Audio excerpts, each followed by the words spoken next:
Hello everyone, कैसे हैं आप सब लोग। आई होप आप लोग अपने घरों पे सेफ होंगे। आज हम बात करेंगे सितंबर थर्ड वीक के इंपॉर्टेंट करंट अफेयर्स के बारे में। तो जो लोग इस चैनल पे नए हैं, इस चैनल को सब्सक्राइब कर सकते हैं ताकि आप लोगों को हर एक अपडेट मिलता रहे। साथ ही साथ जो हमारे साथ जम्मू कश्मीर के एस्पिरेंट जुड़े हैं, आपको बता दूं इस महीने के एंड तक आप लोगों को जनवरी से लेके सितंबर तक के जो जम्मू कश्मीर के इंपॉर्टेंट करंट अफेयर्स हैं वो हम आप लोगों तक पहुंचा देंगे। तो बना रहे हैं हम लोग, थोड़ा सा टाइम लग रहा है उसको, तो जल्दी आप लोगों को लेक्चर मिल जाएगा। अगर आप लोग हमारे साथ जुड़े हैं, आप लोग हमारी ऐप को डाउनलोड कर सकते हैं और आप लोग कोड यूज़ कर सकते हैं बप्पा। 30% डिस्काउंट आप लोगों को मिल जाएगा। हम लोगों ने अभी रिसेंटली फाइनेंस अकाउंट असिस्टेंट के लिए एक प्रिपरेशन बूस्टर जो है वो लॉन्च करा है, जिसमें आपको 6000 से ज़्यादा एमसीक्यूज मिल जाएंगे, जिसमें आप लोगों के 25 फुल लेंथ टेस्ट होंगे, उसके अलावा 80 सेक्शनल टेस्ट होंगे और आपके 200 प्लस टॉपिक टेस्ट होंगे जो आप लोगों को वहां पे ऐप पे मिल जाएंगे। और इसी की तरह सेम ही हम लोग जल्दी VRW के लिए भी आप लोगों के लिए ले आएंगे और यूट्यूब पे हमारी क्लासेस चलती रहेगी। अब बस वेट है तो वो है JKSSB के एग्जाम कैलेंडर का। जल्दी वो इश्यू हो जाएगा और आप लोगों को हम लोग यहाँ पे पूरी तैयारी जो है एक बार फिर से बाहर जो है वो हाई हम लोग जो है रेस करेंगे यहाँ पे। तो चलिए शुरू करते हैं क्लास को। सबसे पहला क्वेश्चन आप लोगों को बता दूं, काफी इंपॉर्टेंट है। इस पे एक डिटेल्ड MCQs के लेक्चर हम लोग आपके लिए ऑलरेडी लेके आ चुके हैं, बट यहाँ पे कुछ क्वेश्चंस आपको डिस्कस करेंगे अभी हम। G20 समिट जो है वो इंडिया में हुआ, मैंने आपको डिटेल में MCQs करवाए हैं। आप लोगों को बता दूं, जो अभी रिसेंटली एक OMR बेस्ड एग्जाम जो कंडक्ट हुआ है उसमें वेन्यू और मीटिंग पे क्वेश्चन पूछा गया था कि G20 की आर्किटेक्चरल मीटिंग कहाँ पे हुई थी, तो वो चंडीगढ़ में हुई थी। और फर्स्ट वाली तो हम लोगों ने एक PDF टेलीग्राम पे शेयर करा है, वहां से डाउनलोड कर सकते हैं, ऐप से भी डाउनलोड कर सकते हैं। वहां पे आपको वो मिल जाएंगे सारे के सारे वेन्यूज और मीटिंग के बारे में। अब यहाँ पे मैं आपको बता दूं कुछ पॉइंट्स आपको याद रखने हैं। ये 18th G20 समिट थी इंडिया में जो हुई है, इंडिया की प्रेसिडेंसी में यहाँ पे इंडिया में कंडक्ट करवाई गई थी। 19th जो है वो कहाँ पे होगी, 19 जो है वो ब्राजील में होगी। और इस क्वेश्चन में इनकरेक्ट पूछा गया है, तो आपको बता दूं पॉइंट नंबर 5 इनकरेक्ट है। जॉर्जिया मेलोनी को नहीं दिया था, ये दिया गया है ब्राजील के जो क्या है प्राइम मिनिस्टर, उन्हें ये दिया गया है, उन्हें हैंड ओवर करा गया है। कमेंट बॉक्स में उनका नाम लिख के बता दीजिएगा। तो उसके अलावा बाकी जो पॉइंट्स है वो सारे सही थे। G20 में ऑफिशियली अफ्रीकन यूनियन जो है वो ऐड हो चुकी है। अब जो G20 है वो G21 हो जाएगा, क्योंकि 21st मेंबर जो है ऐड हुआ है, और ये सबसे इंपॉर्टेंट क्वेश्चन है। इसके अलावा अगर हम बात करें, न्यू दिल्ली डिक्लेरेशन की बात करी गई थी जो कि 18th G20 समिट में हुआ है। इसके अलावा अगर हम बात करें, लॉन्च करा गया है ग्लोबल बायोफ्यूल अलायंस, जो कि कलेक्टिव एफर्ट होगा। एम करा गया है इसका मेन की जो वर्ल्ड की डिपेंडेंसी है पेट्रोल के ऊपर और डीजल फ्यूल्स के ऊपर, उसको कम किया जा सके। और यहाँ पे इसको लेके ये पूरा जो है ग्लोबल बायोफ्यूल अलायंस बनाया गया है। और इसके साथ प्रधानमंत्री नरेंद्र मोदी और जो USA के प्रेसिडेंट है जो बाइडन, इन्होंने एक स्पेशल इवेंट जो है वो भी साथ में करा, जिसमें कि ग्लोबल इंफ्रास्ट्रक्चर इन्वेस्टमेंट और India middle east Europe economic corridor की बात यहाँ पे करी गई है। तो बाकी सारे पॉइंट सही हैं। डिटेल में अगर आपको लेक्चर चाहिए तो आपको मिल जाएगा। G20 के ऊपर इंपॉर्टेंट MCQs, G20 नेशंस को याद कैसे रखना है, वो पूरा डिटेल एक लेक्चर में हम लोगों ने बना दिया हुआ है, आप उसको देख सकते हैं। नेक्स्ट पे बात करते हैं क्वेश्चन नंबर 2 की। अगर मैं यहाँ पे बात करूँ, कौन सी कंपनी ऐसी है जिसने लॉन्च करा है प्रोजेक्ट अभिनंदन। अब ये होगा क्या, इसमें पर्सनलाइज्ड और हेसल फ्री ग्राउंड एक्सपीरियंस जो है पैसेंजर्स को दिया जाएगा। इसके द्वारा ये करा गया है लॉन्च, तो आप यहाँ पे देख भी सकते हैं, आपको दिख जाएगा यहाँ पे।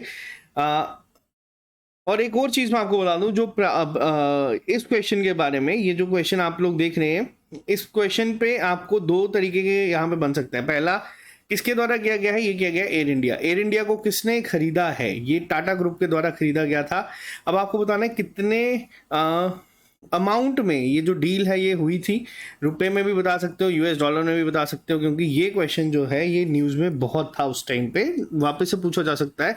अगर हम बात करें प्रोजेक्ट अभिनंदन, अभिनंदन का मतलब क्या होता है, अभिनंदन का बेसिक मतलब अगर बात करें इंग्लिश में तो होता है ग्रीटिंग, किसी को ग्रीट करना। यहाँ पे ये जो पॉइंट है, ये पर्सनलाइज्ड एक ग्राउंड एक्सपीरियंस दिया जाएगा।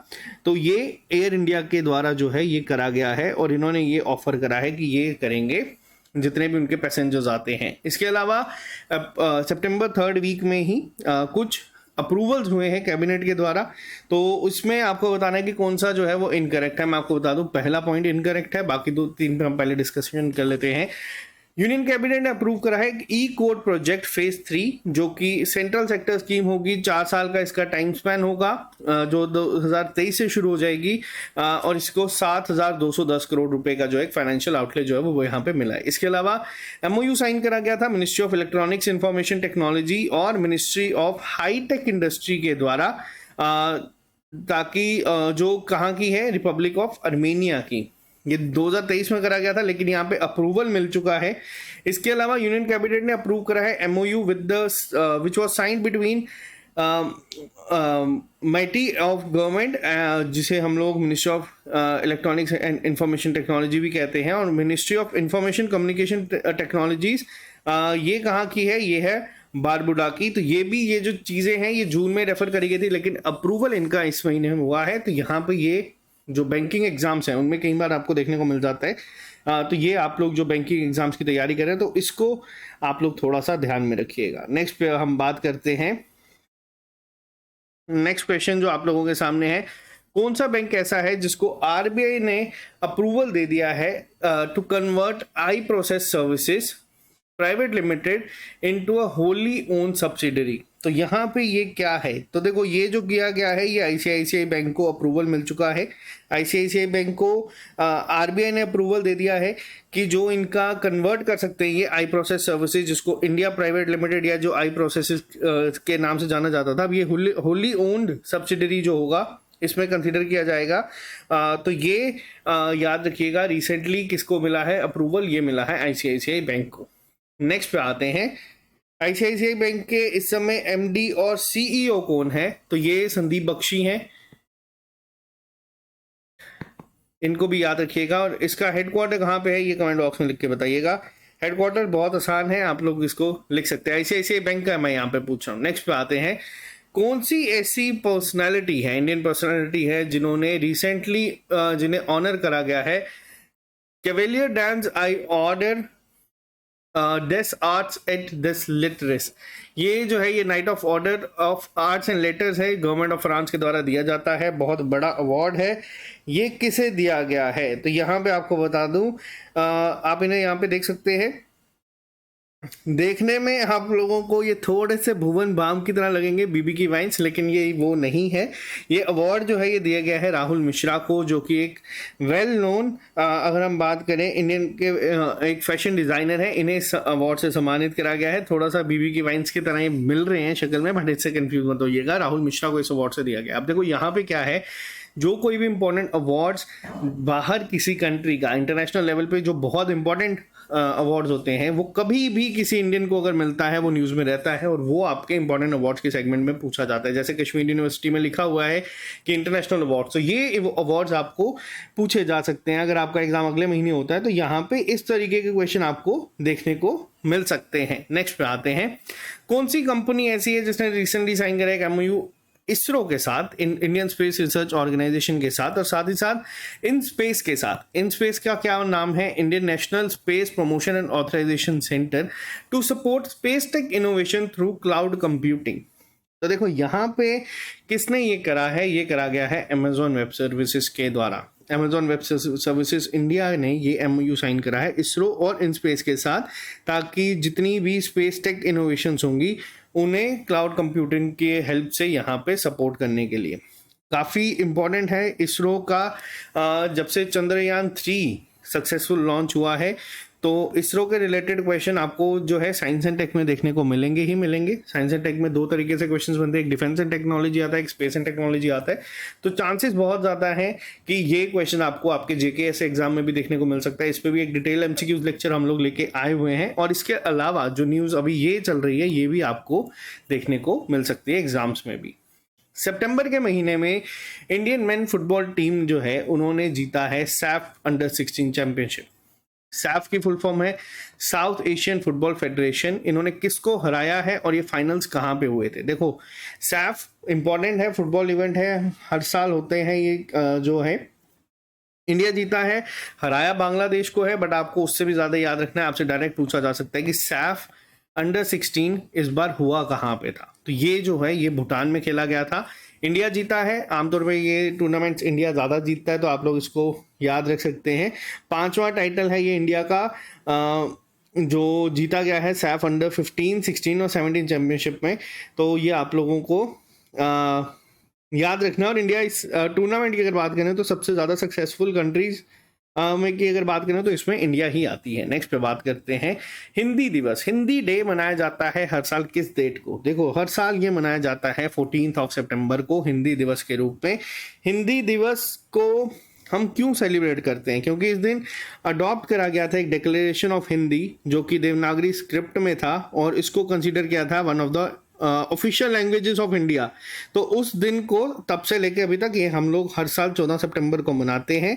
और अगर पूछा जाए कि किसके कहने पे ये हुआ था, तो ये पंडित जवाहरलाल नेहरू जो उस समय हमारे पहले प्रधानमंत्री थे इंडिपेंडेंट इंडिया के, उन्होंने कहा था कि 14 सितंबर जो है हिंदी दिवस के रूप में मनाया जाएगा। तो ये आप लोग याद रखना। अगर आपसे कभी पूछा गया जाए कि पहली बार ये कब सेलिब्रेट हुआ था, तो ये पहली बार हुआ था 14 सितंबर 1953 में। आज़ादी के 6 साल बाद इसको जो है किया गया था। अब एक क्वेश्चन बनता है कि यहाँ पे कौन सा डिपार्टमेंट है या कौन सी मिनिस्ट्री है जो इसको ऑब्जर्व करती है, किस मिनिस्ट्री के अंडर ये आता है? तो आपको बता दूं ये आता है मिनिस्ट्री ऑफ होम अफेयर्स के अंडर। ठीक है, मिनिस्ट्री ऑफ होम अफेयर्स के अंडर ये आता है। यूनियन मिनिस्टर इस समय आपको पता है इसके अमित शाह जी हैं। साथ ही साथ ये कौन है? ये है हमारे कोऑपरेशन मिनिस्टर भी। तो इतना इसके लिए काफी है। नेक्स्ट पे आते हैं, मिनिस्ट्री ऑफ कॉर्पोरेट अफेयर्स ने एक्सटेंड करा है tenure of the company law committee. कब तक? देखो अब यहाँ पे अगर मैं बात करूँ, मिनिस्ट्री ऑफ कॉर्पोरेट अफेयर्स ने एक्सटेंड कर दिया है कंपनी लॉ कमिटी का जो टेन्योर है वो 1 साल के लिए, यानी कि अब ये रहेगा 16 सितंबर 2024 तक। Sorry 1 second, 1 minute. हाँ, तो ये रहेगा आपका 16 सितंबर 2024 तक। अब कंपनी लॉ कमिटी है क्या? देखो ये कंपनी लॉ कमिटी जो है ये 2019 में बनाई गई थी। 2019 में इसको बनाया गया था और इसका टेन्योर उस समय सिर्फ 1 साल का था, जिसको हर 1 साल के बाद एक्सटेंड किया जा रहा है। अब कंपनी का इस कमिटी का मेन टास्क क्या था? देखो इस कमिटी का मेन टास्क ये था कि इसको एग्जामिन करना है, रिकमेंड करना है गवर्नमेंट और डिफरेंट मैटर्स को जो कि कंसर्निंग इम्प्लीमेंटेशन हो सकती है जो कंपनी एक्ट 2013 का है उसके रिगार्डिंग। ठीक है, और साथ ही साथ एक और है जिसको हम एलएलपी एक्ट कहते हैं। एलएलपी की फुल फॉर्म है लिमिटेड लायबिलिटी पार्टनरशिप एक्ट 2008। इनको मेन यहाँ पे था, मेन इनके ऑब्जेक्टिव यही थे कि जो ईज ऑफ लिविंग है कंट्री में उसको किस तरीके से, ईज ऑफ बिजनेस जो है कि जो लॉ अबाइडिंग कॉर्पोरेट्स हैं उनको किस तरीके से यहाँ पे करा जा सके प्रमोट। इसके अलावा बहुत सारी चीज़ें थी। तो यहाँ पे कमिटी की अगर बात करें इसमें टोटल कितने मेंबर्स, देखो अब ये बनाई 2019 में थी लेकिन एक्सटेंशन मिल रहे हैं तो ये आपको याद रखना है टोटल इसमें कितने मेंबर्स हैं। तो टोटल इसमें आज की डेट में 11 मेंबर्स हैं। चेयरमैनशिप किसके पास है? चेयरमैनशिप है यहाँ पे डॉक्टर मनोज गोविल के पास, जो कि सेक्रेटरी है एमसीए में यानी कि मिनिस्ट्री ऑफ कॉर्पोरेट अफेयर्स में। तो यहाँ पे इसको जो है एक्सटेंशन मिल रहा है 1-1 साल का, तो याद रखना। अब अगर हम बात करें यहाँ पे कई बार ट्विस्ट क्वेश्चन ये बनता है मिनिस्ट्री ऑफ कॉर्पोरेट अफेयर्स के मिनिस्टर कौन है? तो यहाँ पे बता दूं ये है निर्मला सीतारमन। ये क्वेश्चन याद रखना, पेपर में कंफ्यूज मत होना। फाइनेंस हमारी मिनिस्टर भी हैं और साथ ही साथ कॉर्पोरेट अफेयर्स मिनिस्टर भी निर्मला सीतारमन ही हैं। सितंबर 2023 में इंडिया जो है वो कौन सी कंट्री बन चुका है वर्ल्ड की जिसने इशू करा है OIML यानी कि international organisation of legal metrology certificates, जो है रिसेंटली ये करा गया है। और कौन सा मेंबर बन चुका है? तो इंडिया बन चुका है अब ऑफिशियली 13th मेंबर, जो कि यहाँ पे इसमें कंसीडर करा गया है। अब international organisation of legal metrology क्या होता है? देखो ये अगर मैं बात करूं इसका हेडक्वार्टर कहाँ पे है, तो इसका हेडक्वार्टर है आपका पेरिस में, पेरिस यानी कि फ्रांस में। अब ये क्या है, यहाँ पे ये करते क्या है अगर आपसे पूछा जाए तो ये देखो यहाँ पे क्या होगा। अब ये इंडिया जो है अपने पैटर्न के जो है वेट्स और जो मेजर्स कर सकते हैं चीज़ों को उसको सेल कर सकता है किसी भी कंट्री में, और इंडिया जो है वो 13th कंट्री बन चुका है अब ये करने वाला। तो यहाँ पे याद रखना, बाकी 12 के नाम याद रखने की जरूरत नहीं है, बट इंडिया इसमें अब रजिस्टर हो चुका है। फिच रेटिंग्स आई है जिसने रिटेन करा है इंडिया का जो GDP ग्रोथ है, फोरकास्ट है for the current fiscal year कितनी कही गई है। तो देखो अगर मैं आप यहाँ पे बात करूँ जीडीपी ग्रोथ को लेके, तो जीडीपी जो है करंट फिस्कल ईयर की वो कही गई है 6.3%, और प्रोजेक्टेड ग्रोथ जो है वो कही गई है 6.5%। ठीक है, तो ये आपको चीजें जो है वो याद रखनी है, आपको ये पेपर में जो है पूछा जा सकता है। तो ये पहला पॉइंट आप लोगों को यहाँ पे याद रखना है। इसके अलावा अगर मैं बात करूँ नेक्स्ट क्वेश्चन के ऊपर, तो नेक्स्ट क्वेश्चन जो है वो आप लोगों के सामने है, नेशनल इंजीनियर्स डे कब मनाया जाता है? नेशनल इंजीनियर्स डे कब मनाया जाता है, बताइए।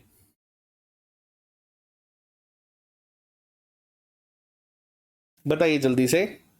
ये क्वेश्चन क्योंकि एक ऐसा क्वेश्चन है जो कि आप लोगों को कहीं ना कहीं देखने को मिल ही जाएगा। नेशनल इंजीनियर्स डे जो है ये मनाया जाता है 15 सितंबर के दिन, सामने लिखा है। इसकी थीम के बारे में अगर हम बात करें तो ये थीम क्या थी आपके इस बार नेशनल इंजीनियर्स डे की? तो इसकी थीम थी engineering for a sustainable future. बहुत इंपॉर्टेंट है। किसकी बर्थ एनिवर्सरी के ऊपर हम लोग ये मनाते हैं? तो वो मनाया जाता है जो भारत रत्न अवार्डी थे सर एम विश्वेश्वरैया जी, जिनको आप लोग यहाँ देख सकते हैं। इनके जन्म दिवस को हम लोग मनाते हैं इंजीनियर्स डे के ऊपर। क्यों मनाया जाता है? आप देखो ये सबसे बड़ा क्वेश्चन है। ये इंडिया के पहले जो हैं सिविल इंजीनियर थे। ये क्वेश्चन याद रखिएगा। ये 15 सितंबर 1861 में पैदा हुए थे और इंडिया के पहले सिविल इंजीनियर। अगर डायरेक्ट कभी ट्विस्ट करके क्वेश्चन पूछा गया कि कौन होगा, तो याद रखना वो यही थे। और इन्हीं के बर्थ एनिवर्सरी को हम लोग इंजीनियर डे के रूप में मनाते हैं। नेशनल इंजीनियर्स डे के नाम से हम इसको जो है और हर साल ऑब्जर्व करते हैं। Which state government has recently launched a new Bhumi portal to further ease the process of purchasing land for the development of government projects? तो देखो यहाँ पे अगर मैं बात करूँ, हरियाणा गवर्नमेंट के द्वारा ये एक नया पोर्टल जो है वो लॉन्च करा गया है जिसका नाम है ई भूमि पोर्टल। अब इसमें क्या होगा, इसमें आप परचेज कर सकते हैं लैंड की, जो लैंड है उसे, और गवर्नमेंट प्रोजेक्ट्स के साथ आप इसको जो है वो कर सकते हैं। अब गवर्नमेंट का मेन एम यहाँ पे क्या है कि एक ट्रांसपेरेंट मैनर में जो है लैंड ओनर्स के साथ प्रॉपर कंसेंट लेके ये चीज़ें जो हैं वो करा जाए। इसमें फार्मर्स जो है वो नहीं है, सॉरी फार्मर्स भी अपनी लैंड जो है वो इसमें ऑफर कर सकते हैं इस पोर्टल में। तो ये आप लोग याद रखिएगा। नेक्स्ट पे आते हैं, कौन सी इंटरनेशनल ऑर्गेनाइजेशन है जिसने रिसेंटली कोलैबोरेट करा है department of animal husbandry dairying के साथ, ताकि वो स्ट्रेंथन कर सके one health approach for pandemic preparedness. अब यहाँ पे ये किसके द्वारा किया गया है? Department of animal husbandry dairying के साथ मिलके ये किया गया है। पहला तो यहाँ पे आपको बता दूं ये किसके अंडर काम करती है, ये वाली मिनिस्ट्री किस मिनिस्ट्री के अंदर आती है? तो ये आती है ministry of fisheries and animal husbandry और डेयरिंग के अंदर। इन्होंने कोलैबोरेट करा है world organisation for animal health WOAH के साथ। WOAH के साथ इन्होंने यहाँ पे करा है कोलैबोरेट। तो ये आपको पहला पॉइंट याद रखना। पहला क्वेश्चन यहाँ पे ये बनता है कि WOAH का हेडक्वार्टर कहाँ पे है? तो ये भी आपको याद रखना, ये है पेरिस में ही, फ्रांस में ही यहाँ पे ये बनाया गया। एस्टेब्लिश हुआ था 1924 में। बस इतना पॉइंट याद रखिएगा। नेक्स्ट पे आते हैं, GI रजिस्ट्री ग्रांटेड जो GI टैग्स हैं डैश स्टेट्स अत्रियपुरम पुथेरिकुलू जो है फूड स्टफ कैटेगरी में इसे GI टैग मिला है। ये कहाँ से बिलोंग करता है? तो यहाँ पे याद रखने की ट्रिक बता देता हूँ। A और ये आ गया आपका P, याद रखना ये है आंध्र प्रदेश का। बस नाम याद रखने की जरूरत नहीं। अब आपको ये हिंट मैंने दे दी है। अगर GI टैग से पूछा जाएगा क्वेश्चन तो ये आप लोग याद रखना। ये एक मिठाई है जो गुड़ और चावल से बनाई जाती है। थोड़ी थोड़ी सी आपकी मिल्क केक की तरह दिख रही है बट ऐसी होती नहीं है। तो बट आपको याद रखना कि ये आंध्र प्रदेश की मिठाई है जिसे दिया है। जम्मू कश्मीर में जो 2 मिले हैं उनको भी याद रख लेना। एक तो आपको मिला है भद्रवाही राजमा और जो दूसरा मिला है वो मिला है आपका रामबन का हनी। अब उसका नाम क्या है वो भी बता दो कमेंट बॉक्स में। इजी क्वेश्चन है बट इजी क्वेश्चन बार बार मैं इसीलिए पूछता हूँ क्योंकि ये पेपर में पूछे जाने के चांसेस बहुत ज़्यादा बढ़ जाते हैं। कौन सी मिनिस्ट्री ऐसी है जिसने रिसेंटली लॉन्च करा एक डेडिकेटेड वेबसाइट टू मॉनिटर स्वच्छता campaign 3.0 and special campaign for disposal of pending matters SCPDM 2023। तो देखो, स्वच्छता स्पेशल कैंपेन 3.0 पोर्टल जो लॉन्च करा गया है, ये काम करेगा, मेनली वो करेगा जो पेंडेंसी है उसको कम करने के लिए गवर्नमेंट ऑफिस के द्वारा। किसने लॉन्च करा है ये? तो ये जतिंदर सिंह ने लॉन्च करा है, जो साइंस एंड टेक के हमारे इस समय मिनिस्टर हैं।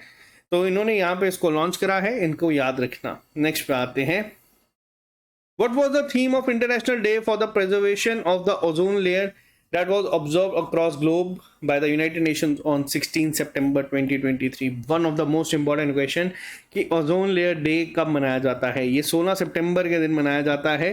हर साल 16 सितंबर को मनाया जाता है। इसकी थीम बहुत इंपॉर्टेंट है क्योंकि इस तरीके के क्वेश्चंस बहुत बार पेपर में देखने को मिलते हैं।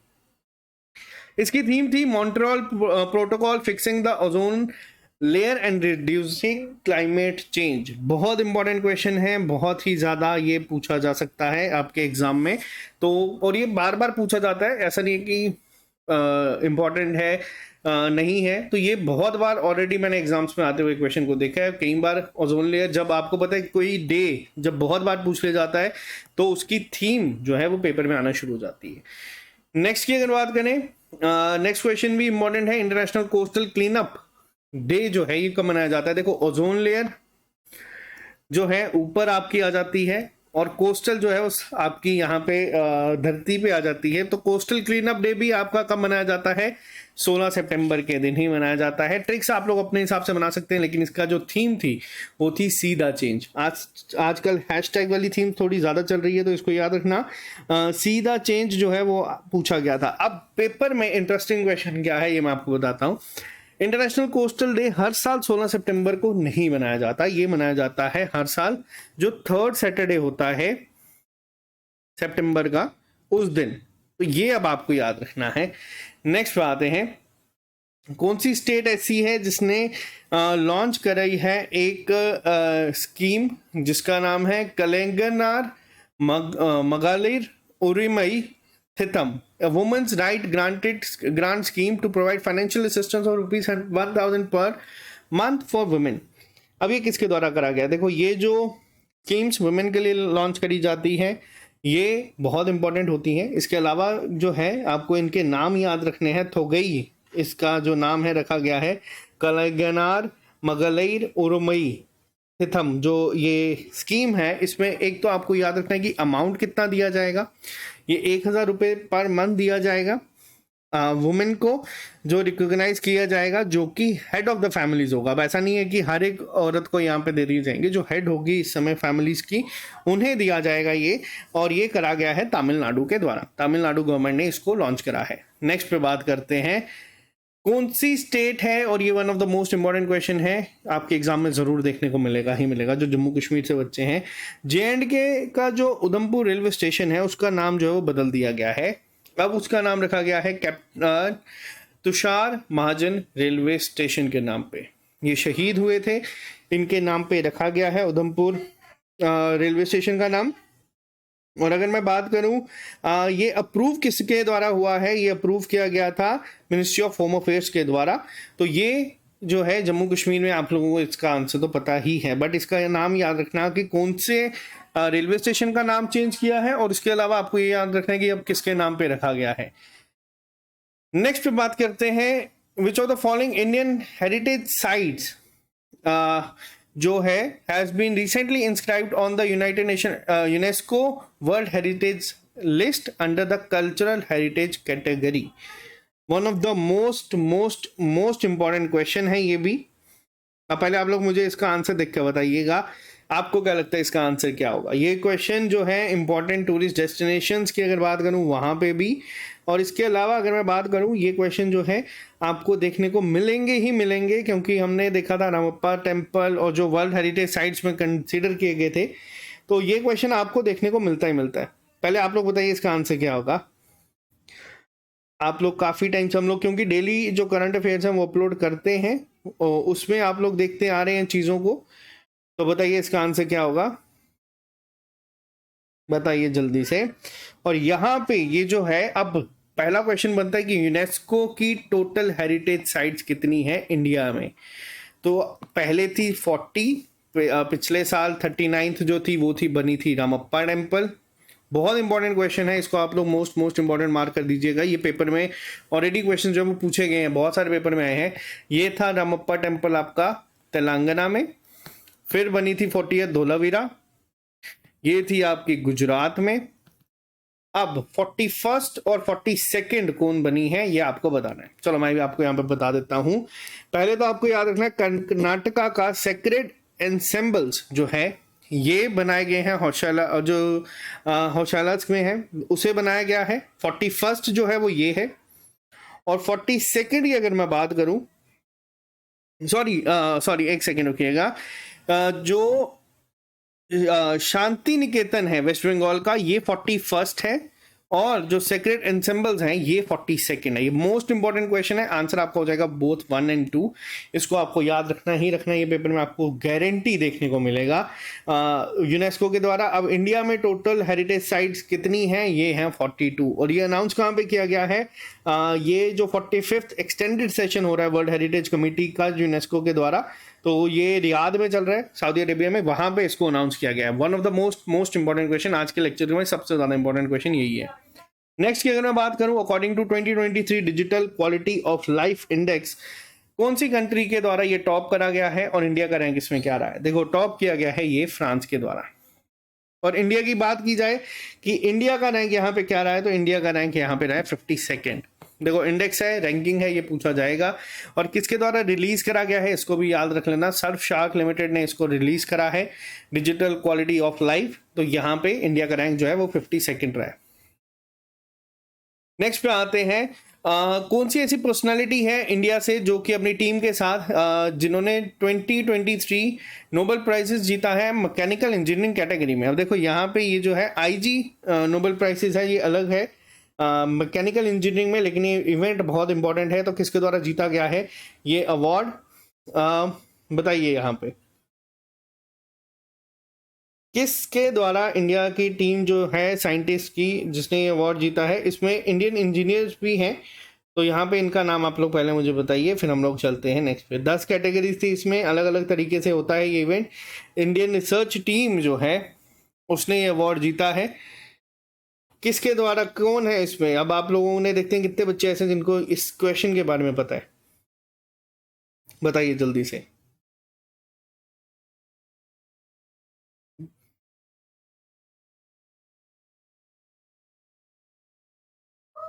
तो आपको मैं यहाँ पे मैं बता देता हूँ, ये है अनूप राजपान, इनकी टीम ने यहाँ पे ये जीता है। कितने आर्टिस्ट ऐसे हैं जिन्हें संगीत नाटक अकादमी अमृत अवार्ड्स के साथ सम्मानित करा गया है। वाइस प्रेसिडेंट जो है इंडिया के जगदीप धनखड़ जी, इन्होंने इन्हें यहाँ पे सम्मानित करा है। तो टोटल 84 ऐसे आर्टिस्ट हैं जिन्हें ये सम्मान दिया गया है। तो नाम सबके आपको याद नहीं रखने, बट ये नंबर आप लोगों को याद रखना है। एशिया कप खेला गया था, और कहाँ पे खेला गया था एशिया कप खेला गया था श्रीलंका और पाकिस्तान में। होस्ट अगर पूछा जाएगा कौन था तो वो पाकिस्तान था। जीता किसने एशिया कप, इंडिया ने इसको जीता है। अब बात करते हैं यहाँ पे इनकरेक्ट पूछा गया, पहले मैं आपको इनकरेक्ट यहाँ पे बता देता हूँ। ये 3rd टाइम नहीं जीता है अपने करियर में, इन्होंने दूसरी बार जीता है ये। और इसके अलावा बाकी जो पॉइंट्स वो सब सही हैं। 8 टाइम इंडिया ने एशिया कप यहाँ पे जीता है। विराट कोहली ने सेंचुरी लगाई थी पाकिस्तान के अगेंस्ट, और फास्टेस्ट प्लेयर बन चुके हैं 13,000 रन बनाने वाले ODI में। और इसके अलावा रोहित शर्मा जो है वो 6th इंडियन बने हैं एंटर करने के 10,000 रन क्लब। इनसे पहले 5 जो लोग थे उनके नाम आप लोग यहाँ पे देख सकते हैं। और शुभमन गिल जो है वो फास्टर बैटर बन चुके हैं 1000 रन बनाने वाले। तो काफी सारे रिकॉर्ड्स थे, और श्रीलंका को बहुत ही कम टोटल पे फाइनल में जो है समेट दिया गया था। अब वर्ल्ड कप अब शुरू होने वाला है, तो अगर पेपर आपका वर्ल्ड कप और एशिया कप के बीच में है तो आपसे एशिया कप ये से क्वेश्चन पूछा जा सकता है, नहीं तो फिर क्वेश्चन जो है वो वर्ल्ड कप से ही बनने के चांसेस ज्यादा हो जाते हैं। नेक्स्ट पे बात करते हैं, वर्ल्ड पेशेंट सेफ्टी डे 17 सितंबर को मनाया जाता है। इस बार इसकी थीम क्या थी, इसकी थीम थी engaging patients for patient safety, जो थी इसकी थीम बनाई गई थी, तो इसको याद रखिएगा। इसके अलावा अगर हम बात करें उड़ान भवन की, ये इंटीग्रेटेड ऑफिस कॉम्प्लेक्स होगा, और एक ई वॉलेट जो है वो है भारत कोष एडवांस डिपॉजिट फैसिलिटी जो है ये लॉन्च करी गई है एक मिनिस्ट्री के द्वारा, उसका क्या नाम है, तो ये करी गई है। उड़ान अब आप देख सकते हैं तो ये किससे रिलेटेड है, ये है मिनिस्ट्री ऑफ सिविल एविएशन के द्वारा। नेक्स्ट की अगर बात करें कौन सा एडिशन था इंडियन नेवी के naval innovation and indigenisation organisation seminar, जिसका नाम था स्वावलंबन 2023, ये अक्टूबर में शुरू होगा नई दिल्ली में। स्वावलंबन जो है to make country self reliant and ace in defence technology. तो यहाँ पे ये किसके द्वारा, ये कौन सा एडिशन है, ये देखो स्वावलंबन जो है ये पिछले साल ही शुरू हुआ था, तो ये सेकंड एडिशन है, नया नया है, तो ये पूछे जाने के चांसेस बढ़ते हैं। सितंबर में रिजर्व बैंक ऑफ इंडिया ने अप्रूव करा है reappointment of Sashidhar Jagdishan as MD CEO of which bank for a period of 3 years। देखो शशिधर जगदीशन जो हैं ये एचडीएफसी बैंक के एमडी सीईओ हैं और इन्हें एक्सटेंशन मिल गया है 3 साल का। लास्ट लेक्चर में जो मैंने आपको सेकेंड वीक में बताया था, अब थोड़ा सा क्वेश्चन होमवर्क होगा, कौन सा ऐसा बैंक था जिसके एमडी सीईओ को एक्सटेंशन मिला है, बैंक का नाम और एमडी सीईओ का नाम मेरे को दोनों कमेंट बॉक्स में लिख के बताइएगा। नेक्स्ट पे आते हैं, कौन सी ऐसी पर्सनालिटी है जिन्होंने जीता है F1 सिंगापुर एयरलाइंस सिंगापुर ग्रां प्री 2023 का, ये जीता गया है कार्लोस सेंस जूनियर के द्वारा, तो इन्होंने इस इवेंट को जो है वो जीता है। तो ये थे हमारे थर्ड वीक के इंपॉर्टेंट करंट अफेयर्स। अगर आप लोग हमारे चैनल पे नए हैं तो चैनल को सब्सक्राइब कर लेना, आप फ्रेंड्स के साथ इसको शेयर कर देना और लेक्चर पसंद आए तो इसको लाइक कर दीजिएगा। और अगर आप लोग हमारी ऐप को डाउनलोड करते हैं SSS पे, आप लोगों को भी 30% डिस्काउंट मिल जाएगा हर एक टेस्ट के कोर्सेज पे, तो आप लोग यूज़ कर लीजिएगा कोड बप्पा। और फाइनेंस के लिए जो तैयारी कर रहे हैं आप लोगों को बता दूं 6000 MCQs प्लस आपको पास ऑलरेडी अभी हम अपलोड कर चुके हैं, इसका सेट सेकंड में आना बाकी है, वो इसी में आपको मिल जाएगा। और VLW के लिए जो बच्चे रिक्वेस्ट कर रहे हैं आप लोगों के लिए भी जल्दी हम लोग इसको लॉन्च कर देंगे। तो आज के लिए सिर्फ इतना ही, मिलते हैं जल्दी नए लेक्चर के साथ, अभी के लिए दीजिए इजाजत। Have a nice day, bye bye, take care, good night.